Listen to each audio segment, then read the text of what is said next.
The Board of Trustees (BOT) of the Association of Nigerian Licensed Customs Agents (Anlca) has suspended all activities of the Western Zone indefinitely.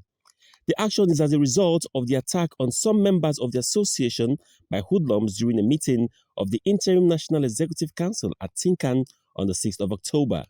Chairman BOT Alhaji Taiwo Mustafa, in a chat with journalists in Lagos, bemoaned the said incident at Tinkan, saying the life and welfare of its members are paramount to the BOT, hence the need to suspend all activities pending the outcome of the Council for Regulation of Freight Forwarding in Nigeria (CRFFN) inquiry committee and court judgment. Alhaji Mustafa also added that his board would accept the CRFFN committee's recommendation as well as court judgment. We on our own side have decided that in order to save life for now, we have appealed to our people.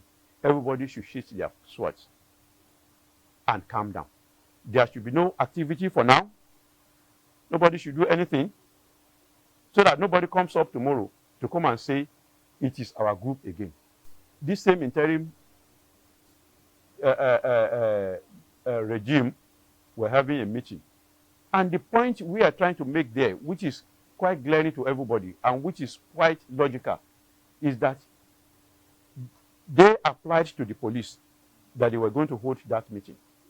So for anybody who applied to the police to come and, they wanted to hold the meeting, there was no way the same set of people would have gone ahead to go and bring thugs, to go and bring hoodlums, to disrupt the same meeting. So for anybody to have said it was our own group or our own side that brought in hoodlums or brought in thugs, that was a liar from the pit of hell. And it got into my marrow that if anybody could open his mouth and said that there was a meeting that Ojo was just walking in, or Waleku was just walking into the meeting, and that in the statement of Fanito, that one Majid who called himself a Tinkan chairman was the one who caused the problem and brought in Tog to attack Ojo or to attack Waleku. That was a fat lie, a timid lie.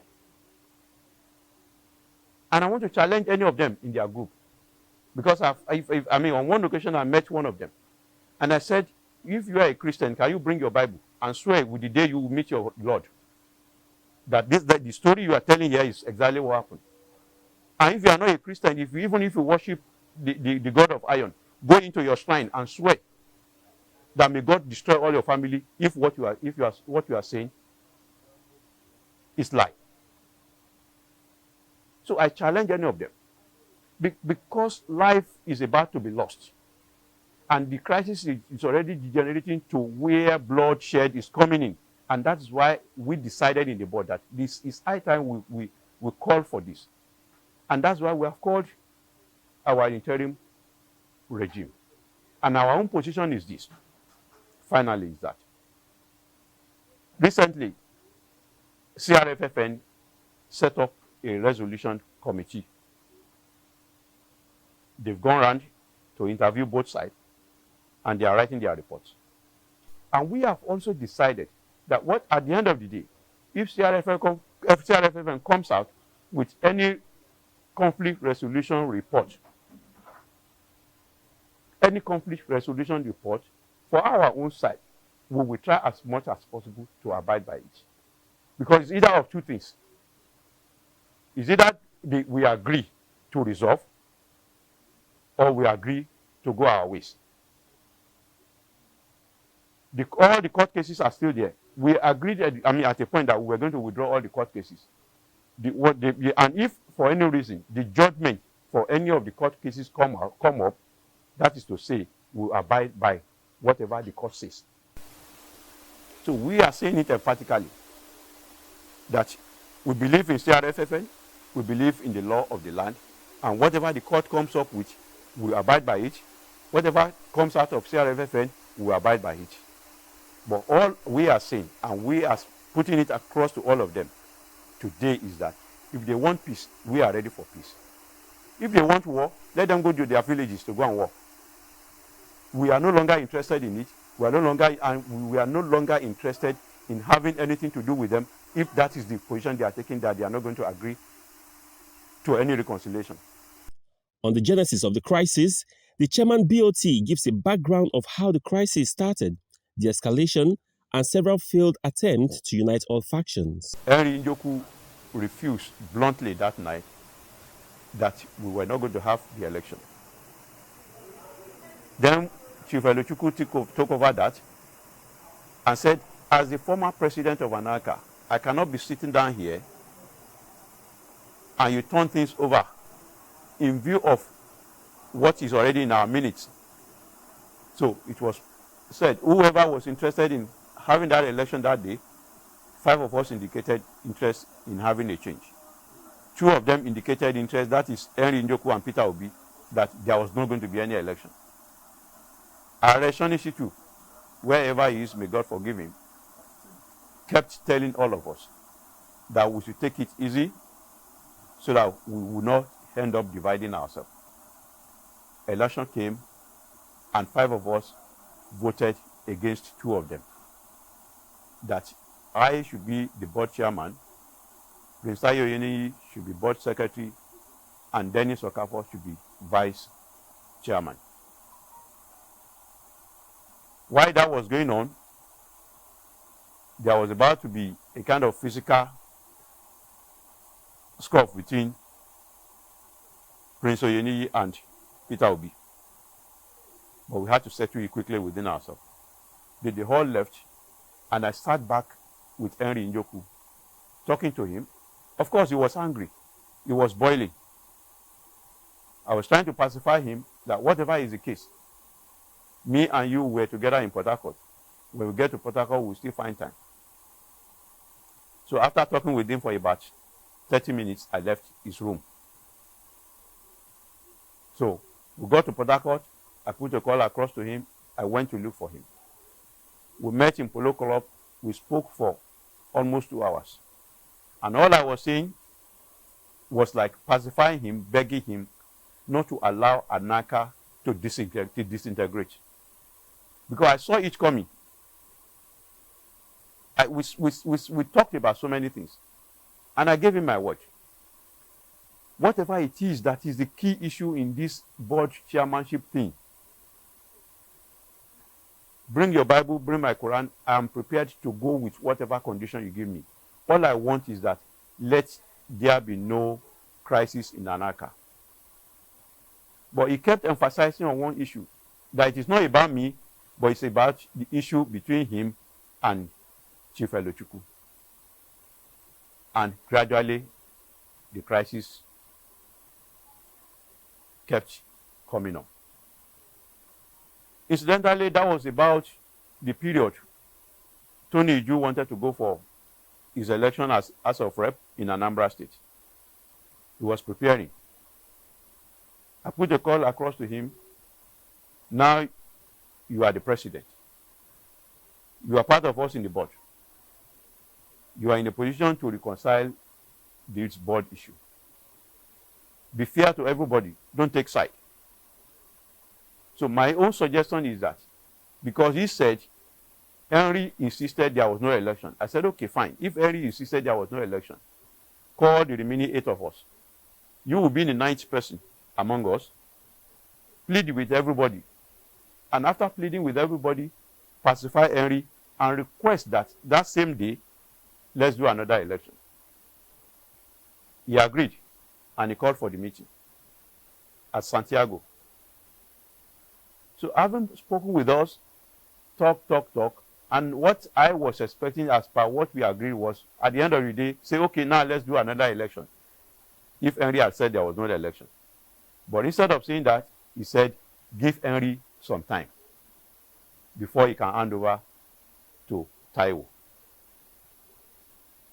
Of course, Prince Oyeniyi, Chief Elochukwu, and others, they were hungry. And the question they asked him was, when you won your own election as the national president, you were not the preferred candidate to Shitu, Olayiwola. Olayiwola did not say because of that he wasn't going to hand over to you. He handed over to you honorably. We were all in the inauguration. It was a marvelous one, and we were all happy that a new tenure has started. Somebody has won the election, so why asking for more time before handing over? And at that point again, I came in. I had to pacify everybody again. Whatever it is, he said we should give Henry more time. Fine. 3 months, 6 months, 9 months, nobody was making any of us. In terms of, oh, Taiwo was supposed to take over or not. Each time anybody called me, especially from the West, are we going to continue like this? I say, whatever it is, which will be resolved. So one thing after the other. Then it was, I think, about almost a year when the national executive, the Western Zone executives, I think they came together and said, look, if Tony Iju wasn't going to agree to that election and agree that Taiwo Mustafa has won as the chairman of the board, then we from the West, from now, we're going to dissociate ourselves and refuse to recognize Tony Iju as the national president. And in that case, we're going to start recognizing MNK as the national president. That was another dimension to the crisis again. On his part, the secretary of the board, Prince Taiwo Yeniyi, faults the tenure elongation of the National Executive Council, NECOM, the chapter executives, and calling for an annual general meeting, AGM, in a crisis period. Well, sorry, let me quickly come in at this point to make some clarification. Let me thank my chairman for taking us memory lane. The question I want to ask is that I want to appeal to the fourth realm that when issue is like this, it's always good for us to even see the facts, and you have what is called a balanced journalism. You are talking about extension. The big question there is very simple. Somebody has a mandate of 4 years. You are given a certificate of return that says your tenure starts from here and head here, and you decide to extend your tenure yourself. Is it possible for our president, His Excellency, everybody, to just go to the National Assembly and said, give me another 1 year? You should be able to look at this objectively. Anybody can be talking that this is what he intends doing. The reality of what he's saying or his action will justify exactly whether it will get to result or not. Having said that one, you are saying extension. Which extension? Somebody has a 4 years tenure, 4 years mandate. And we are talking about at what in time do you amend the constitution? The constitution that we used to sworn them in, my chairman has never made mention of that, is 2008 constitution. That is what Prince Anlca used to sworn them in.